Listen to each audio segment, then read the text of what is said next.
Uma assinante entrou em contato comigo recentemente sobre acusações contra um diretor de filmes de terror extremo que usa o pseudônimo de Lucifer Valentim. Ela quis ficar anônima, mas compartilhou sua história comigo e pediu que eu falasse, esperando expor esse monstro esquivo. Vamos investigar. Se você gosta de mistérios da internet, conspirações e crimes reais, fique à vontade para se inscrever e ativar as notificações para mais conteúdos como este. Eu também tenho um Patreon e um PayPal, então se você quiser apoiar o canal, fique à vontade para conferir. Os links estarão na descrição.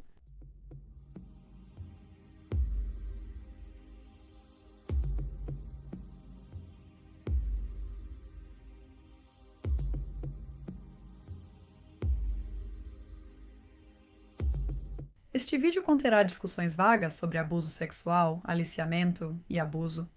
Recomenda-se discrição do espectador. Acesse meu Patreon para ver a versão sem cortes deste vídeo, com mais detalhes dos aspectos mais perturbadores do caso. As alegações neste vídeo não foram comprovadas como fatos. Por favor, não tente entrar em contato ou assediar qualquer pessoa mencionada neste vídeo e, se você tiver qualquer evidência que possa levar a uma condenação, entre em contato com as autoridades competentes. Quase nada se sabe publicamente sobre Lucifer Valentim. Apesar de detetives da internet terem descoberto sua identidade, ele esconde bem nome real, idade, profissão e outras informações ao usar a persona de Lucifer. Por motivos óbvios, não revelarei informações sobre esse homem, além do que já é público sobre Lucifer. O público conhece Lucifer principalmente por entrevistas onde ele diz ser satanista e ter crescido em Aniston, África do Sul. Ele é fã de Nirvana e seus pais eram etimologistas. Diante das referências a Kurt Cobain, é provável que ele goste de Nirvana, mas alguns detalhes parecem ser apenas pistas falsas para esconder sua identidade. Lucifer dirigiu alguns filmes, cada um contendo violência extrema, nudez e uma fixação estranha por vômito. Sua trilogia Vomit Gore é composta por Bonecas Vomitadas Massacradas, lançada em 2006, Sacrifício Regurgitado em 2008 e Câmara de Tortura Lenta e Vômito em 2010. Todos são de baixo orçamento, mal avaliados e só ganharam atenção recentemente após aparecerem em um iceberg de filmes perturbadores que viralizou no TikTok há meses. Eu não assisti a nenhum dos filmes dele. Até tentei encontrá-los online, mas, sem surpresa, eles não estão na Netflix nem na Amazon Prime, e eu nem consegui achar para assistir em sites menos conhecidos. Encontrei um site onde você pode comprá-los, mas espero que, ao final deste vídeo, você concorde que esse homem não merece esse dinheiro. Vi resumos e críticas e, sinceramente, não acho que estou perdendo muito. Ouvi dizer que são nojentos, chocantes e nem parecem algo como Holocausto Canibal, que ao menos tem uma história razoável. Particularmente, o primeiro filme parece ser uma compilação jogada de cenas aleatórias com a personagem principal, Angela Aberdeen, que é uma trabalhadora bulímica. Tem muito gore e muito vômito, e chamar esse gênero específico de gosto adquirido seria pouco. Enfim, o conteúdo dos filmes não é tão importante, mas esse homem claramente tem um fetiche por vômito e outras coisas incomuns e sangrentas. Angela foi interpretada por Amira Levy, atriz de filmes adultos, nome verdadeiro Brandi Petrie, com 22 anos na época. Quando perguntado a Punk Globe como conheceu Amira, Lucifer disse: "Eu viajava por vários países fugindo quando conheci Amira Levy no Canadá. Até então, cuidei da minha irmã doente enquanto meus pais estavam ocupados com o trabalho. Eu tinha amigos na indústria e sempre encontrava Amira Levy nas festas. Nós sempre parecíamos estar na mesma sala e ela simplesmente ficava ao meu lado, começando uma conversa comigo. Eu achava a Mira doce, mas inicialmente não queria namorar com ela. No entanto, ela insistiu e continuou me convidando para sair. Na quarta vez, aceitei, e desde então nos tornamos inseparáveis. A Mira precisava muito de cuidados quando a conheci, pois sofria sérios problemas de saúde pelo abuso de drogas e álcool. Ela mal pesava 42 quilos, estava extremamente magra, pálida como um fantasma e, sinceramente, parecia que iria morrer muito em breve. A Mira atuava em produções underground tão pesadas que, quando a conheci, ela quase desmaiava durante as cenas. Foi horrível. Ela estava desnutrida e frágil, e também abusava dos medicamentos antipsicóticos que tomava, como lítio, etc. Numa noite, às 3 da manhã, debaixo de uma chuva forte, Amira foi expulsa da casa do pai com nada além de uma pequena bolsa com uma muda de roupa e uma caixa de leite que ela pegou ao sair pela porta. Ela bateu na porta e atendi, vendo Amira Levi encharcada, perdida, quase insana, tremendo e me olhando como um gatinho abandonado. Eu disse, entra, agora você é minha.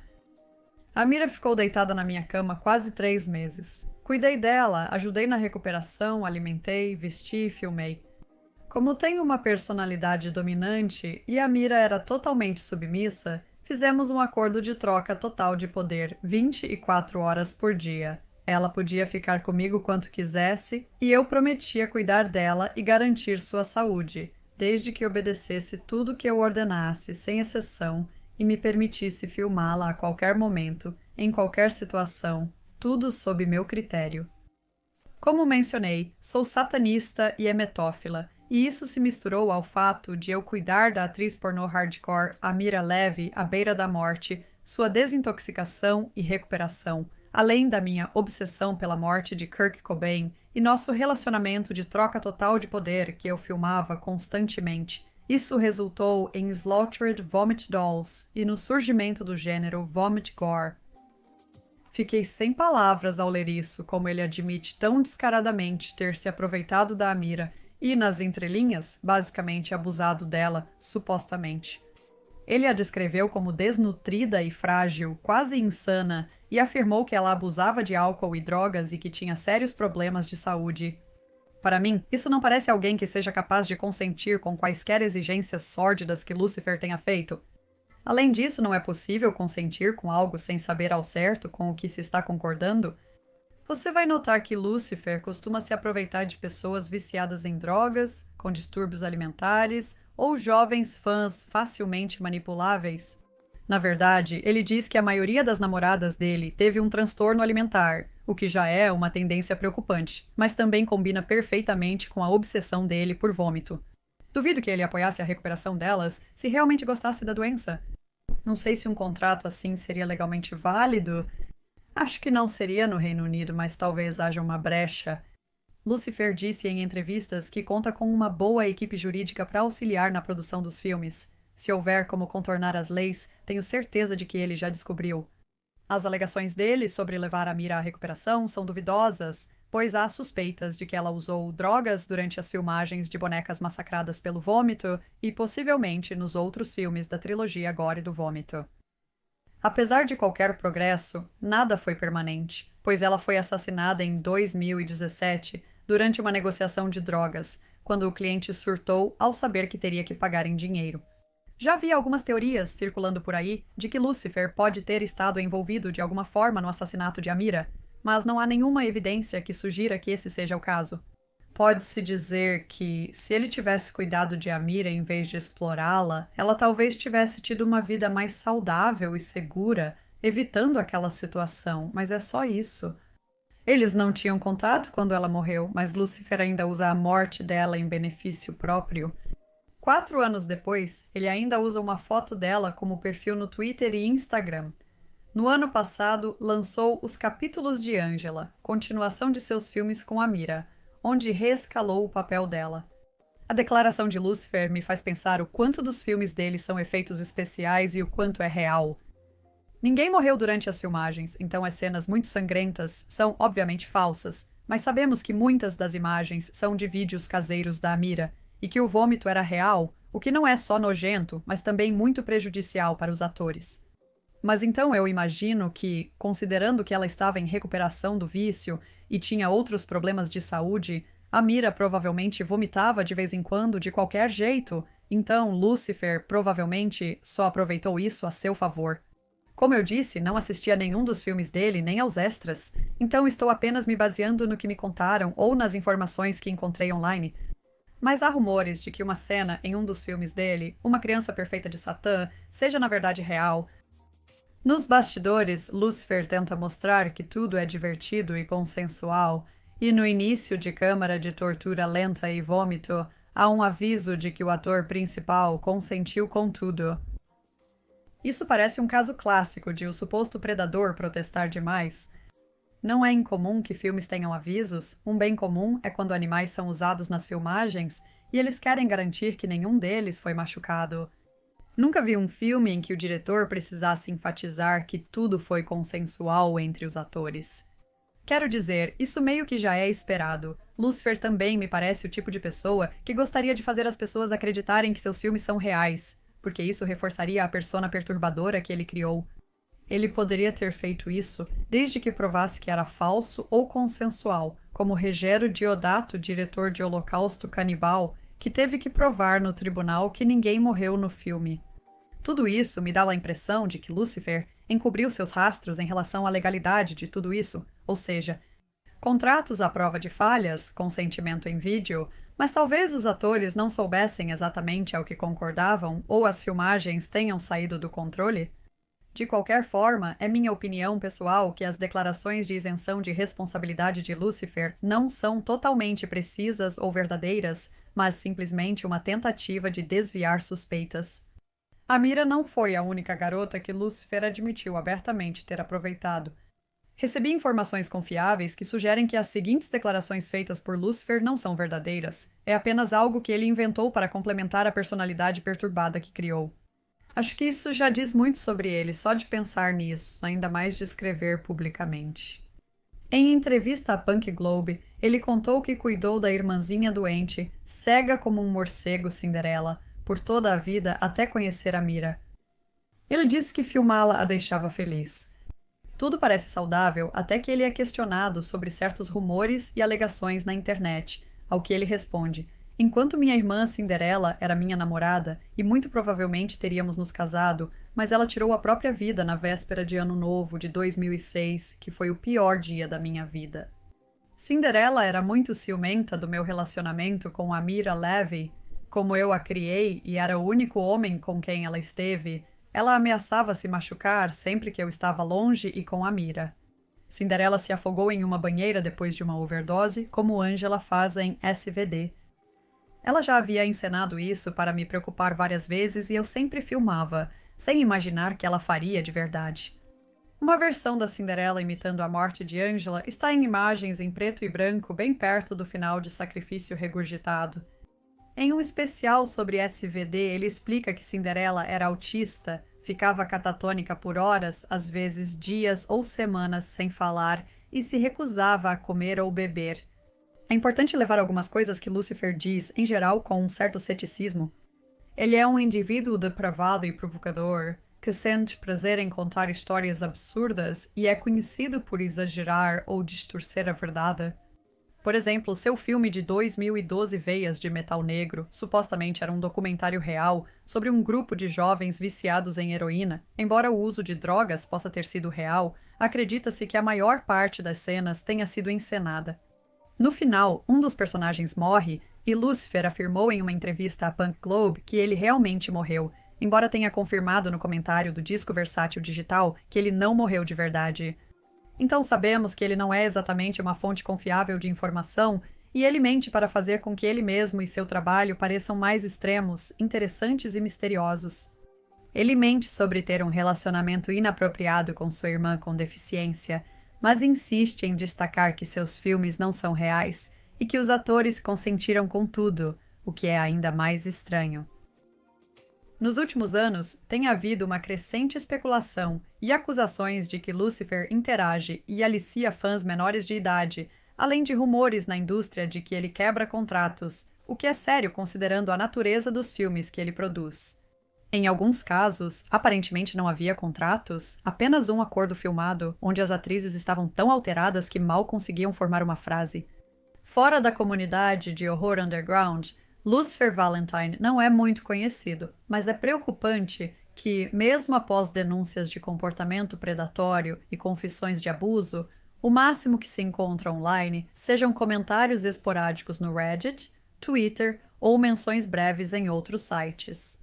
Há cerca de 4 meses, uma postagem no Reddit detalhou as acusações contra ele, e um usuário comentou conhecer 2 garotas abusadas por Lucifer.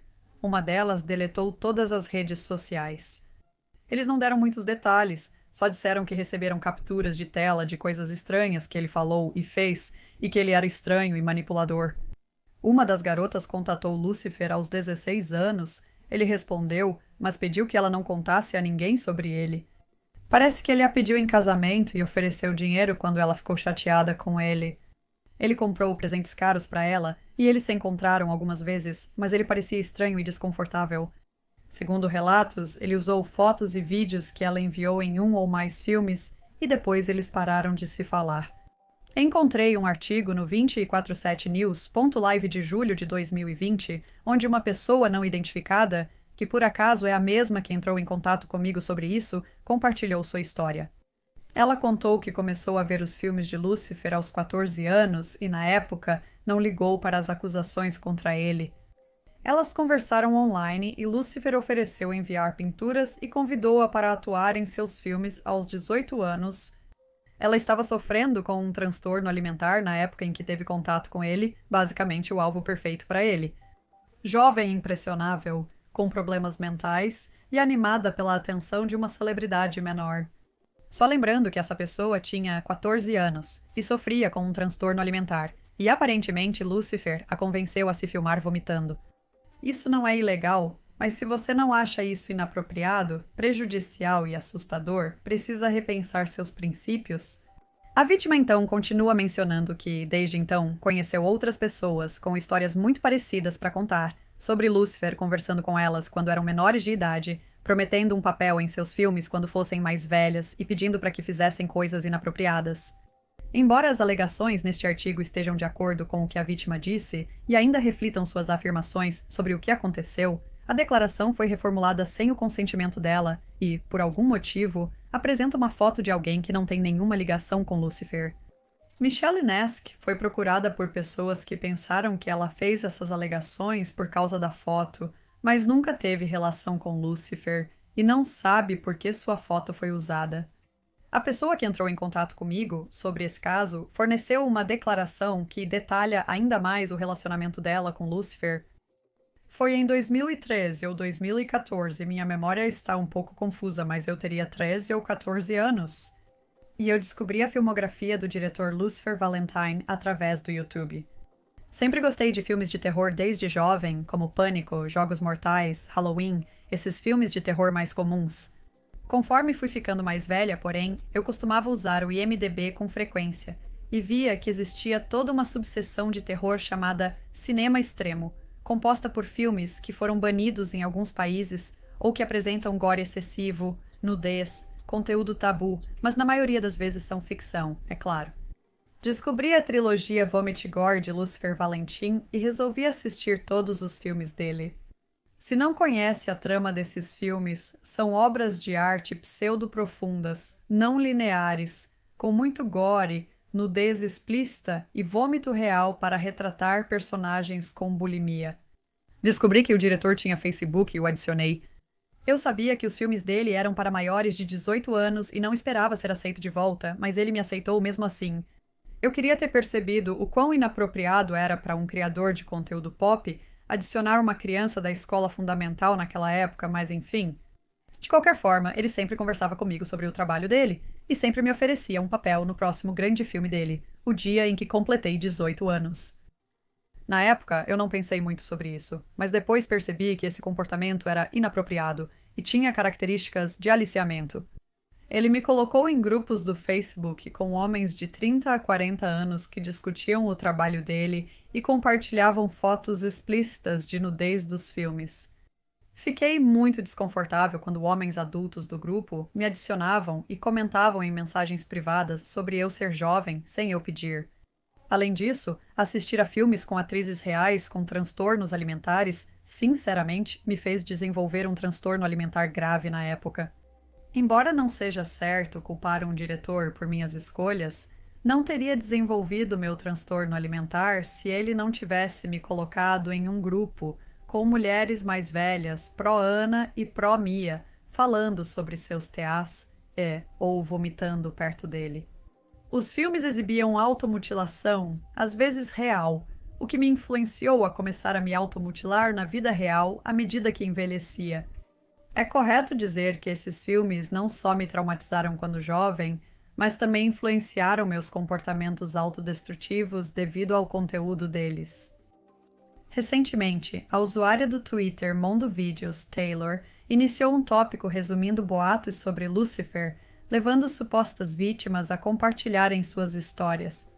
Logo ficou claro que ele tem o hábito de responder a adolescentes que o procuram inocentemente para falar sobre seu trabalho, que gostam dos filmes dele, mas ainda não têm capacidade de compreender totalmente o que estão vendo e as possíveis consequências. Lucifer não pode impedir crianças de ver seus filmes, mas pode optar por não se relacionar com quem o procura. Ele é meio esperto na forma como faz isso. A maioria das supostas vítimas afirma que nada aconteceu. Então, pelo menos em relação ao contato dele com menores, eu nem sei se ele tecnicamente quebrou a lei, mas ainda assim elas foram convidadas para o nosso ambiente hipotético quando eram jovens, cercadas por homens mais velhos e estranhos, preparadas para fazer coisas inadequadas e para se tornarem atrizes adultas assim que completassem 18 anos, se dependesse de Lucifer. Outras pessoas buscaram Taylor, confirmando as alegações com relatos parecidos. Mais adolescentes que tinham entrado em contato com Lucifer ou foram contatados por ele e adicionados em grupos do Facebook com homens de cerca de 25 a 40 anos, ou até mais velhos, que se comportavam de maneira inadequada com eles. Uma atriz de um filme de Lucifer permitiu que Taylor postasse uma declaração dizendo que foi bem tratada nas filmagens, mas que nos bastidores ele era manipulador, paranoico, exigente, menosprezava os outros e tinha a mente fechada. A atriz também afirmou que Lucifer tinha uma obsessão por uma menina de 12 anos que tirou a própria vida durante uma transmissão ao vivo e que ele a fazia assistir a isso por horas seguidas para entrar no personagem. Curiosamente, Lucifer entrou em contato com Taylor depois de ver a sequência de postagens dela e as publicações recentes no Reddit.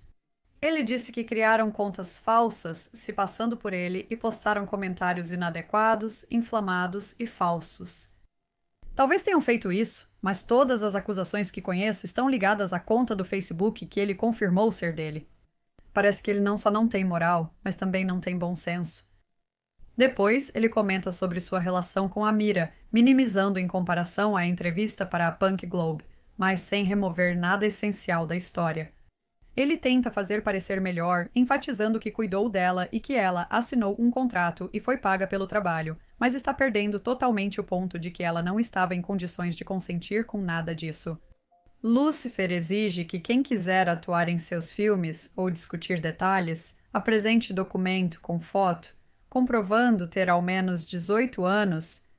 Ao contrário da interação educada com Taylor, outros relatam ameaças de morte por se manifestarem, e alguns atores que conviveram com ele têm medo dele.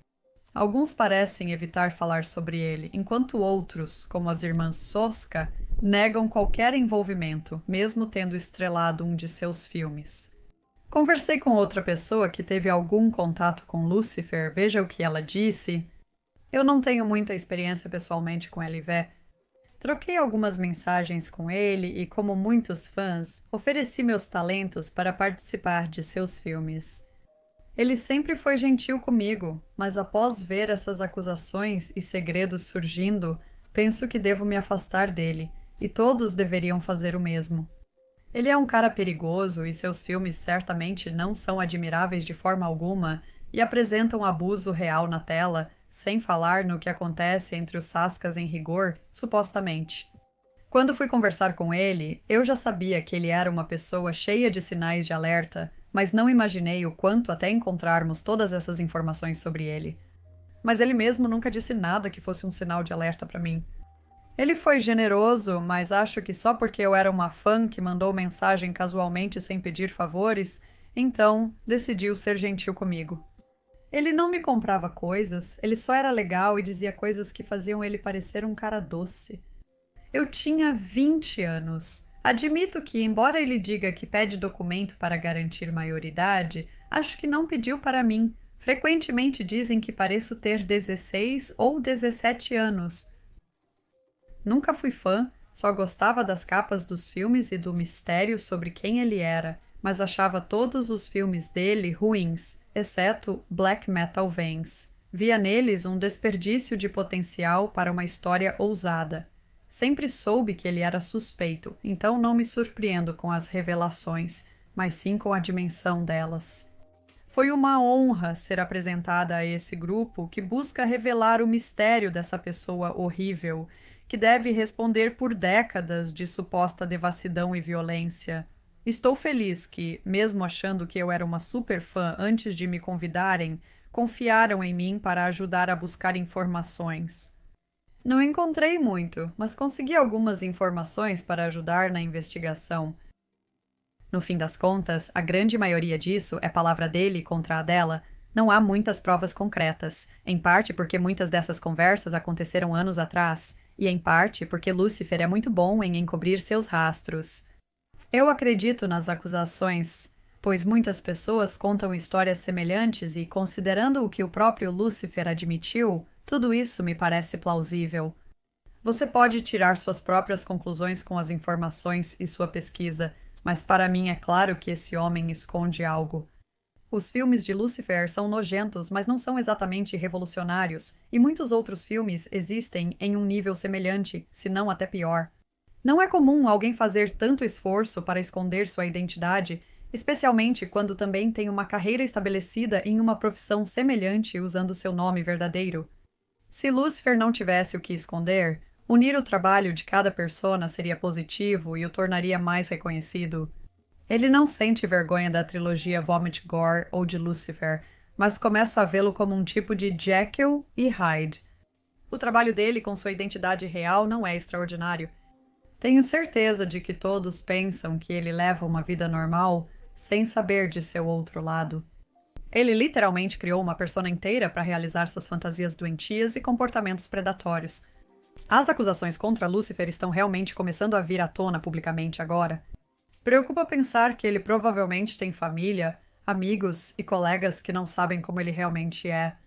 Gêneros como horror extremo e gore sempre terão má reputação, pois muitos não entendem como alguém sente prazer vendo tanta brutalidade, mesmo sendo sangue falso e boa edição. Casos assim destacam o que realmente importa. Você pode gostar de filmes de assassinos sem ser uma assassina? É possível se divertir com cenas de gore sem gostar de machucar alguém na vida real. Deve haver alguns limites em relação ao que é mostrado nos filmes, mas, no fim das contas, gostar de filmes de terror e gore não vai ser prejudicial para a maioria das pessoas.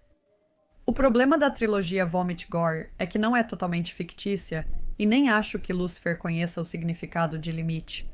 Segundo ele, esses filmes registram o abuso de uma jovem problemática explorada por um indivíduo depravado que depois teria usado esse material para aliciar crianças, supostamente. Acho que alguns filmes deveriam ser banidos, mas me mostre a opção melhor. Acho que é bem possível que o próprio Lúcifer veja isso algum dia. Acho que ele é do tipo que se busca no Google todo dia para inflar o ego quando não está, supostamente, explorando crianças. Se assistir isso, Lúcifer, espero que perceba que seu comportamento está te afetando. Nós sabemos exatamente quem você é e o que você fez. Pode me ameaçar como fez com outros que tentaram te expor, mas não pode impedir que a verdade apareça. E para qualquer pessoa que esteja assistindo isso e que tenha interagido pessoalmente com Lúcifer e sinta que foi manipulada, aproveitada ou que teve uma comunicação inadequada, se você quiser compartilhar sua história ou apenas precisar conversar com alguém em sigilo, por favor, não hesite em me contatar em qualquer rede social mencionada na descrição deste vídeo. Você também pode contatar Taylor no Twitter, em Mondovídeos, cuja conta é um espaço seguro para sobreviventes.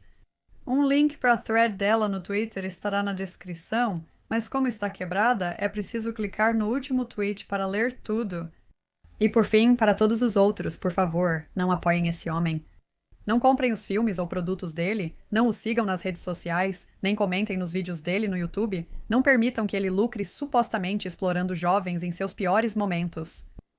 Infelizmente, Lúcifer provavelmente não sofrerá consequências legais por seus atos, então o melhor é alertar as pessoas e tentar evitar que outros sejam enganados por ele. Quero saber a opinião de vocês nos comentários.